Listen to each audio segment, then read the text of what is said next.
Hey guys, welcome back to my channel. In this quick tutorial, I'll show you to stop any app notifications appearing on your phone. Please make sure to watch this video to the very end so you don't miss out on important information. In saying that, let's dive in.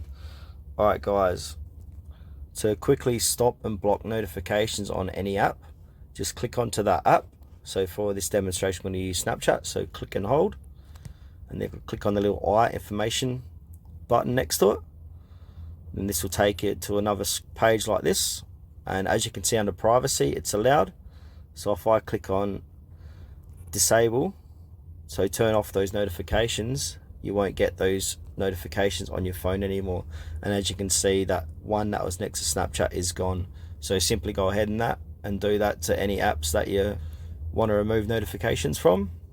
And yeah, that's it guys for this video. Thanks for watching to the very end. Please consider to like this tutorial and subscribe to our channel if you found it helpful.